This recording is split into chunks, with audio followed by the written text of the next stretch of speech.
Which takes us on to another question from the audience, from, I think, Jolene Crawford. I mentioned Bill Clinton. Madonna is quoted on the back cover of The Alchemist. Julia Roberts is a fan. And all of these people are fans. I'm not sure. They are here, but I don't know how many. Let's do it the easy way. Show of hands. How many fans? There you go. Okay. And others, they say, let's hear this author. And you must be aware that your books have changed people's lives. There are people who've drawn inspiration from what you write. And the question is, if you're aware of that, and if you're aware, then how does that manifest itself? Do you, when you come to write a new book, do you feel a huge amount of pressure, you know, with that weight of expectation out there? Let's divide our question into answers. Okay. Okay, so I don't see how a book can change a person's life. I read a lot of authors. Some of them changed my life. Question mark. No. Because they gave me the sensation that I was not alone. And by having this sensation, they pushed me towards my own destiny. But it was me, myself, who changed my life, not the book, not Henry Miller, not Borges, not William Blake. They were there at the right moment when I was probably feeling alone, down and out. And they said, and then you read and say, oh, he's writing about me. So I'm not alone. So probably I should do what they are doing. So I probably should follow this. Because I think that most of us don't take the steps towards our destiny because we're a little bit feeling like a freak or you know, you are alone and nobody around you is taking the necessary risks.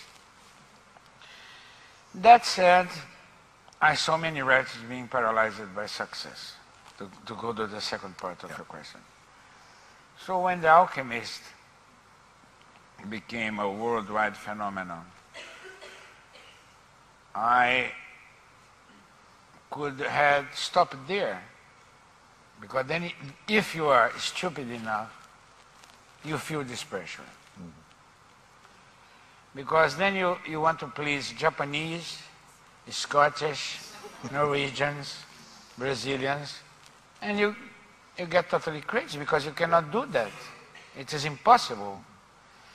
So in my case, my dream was to be a writer, and for a writer, the pleasure and the pain and the pleasure again is to write books.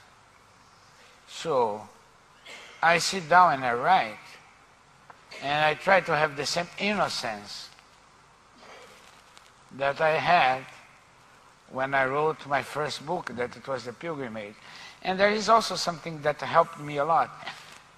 The worldwide success did not arrive like this, you know. Right. Next day, today I'm nobody, next day I won an Oscar. It's not like this. It comes slowly, and then you meet your readers, and then instead of, oh, he's learning from me, no. You identify yourself with your readers, and you say, they are like me. And then you also don't feel alone as an author. Mm-hmm. And you feel much more comfortable in what you do. So the pressure is not, you should write a bestseller, not even from the publishing house. The pressure is, am I being honest to myself when I write a new book? So I told you about this first idea, second idea, third idea, and the fourth, that it is written in your heart, is there. And when I get into this inner book of myself, that it is there, then it is quite easy because I know that it is helping me to understand myself. It is a mirror of my soul. And then there is no pressure, no passion whatsoever. We're not quite at the end of our time, but No. we've got about 15 minutes left. Goes fast. Before I was scared to death to have, you know, enough things to tell, and then it's a only Glasgow 15 audience. minutes left. Glasgow audience is a tough crowd, but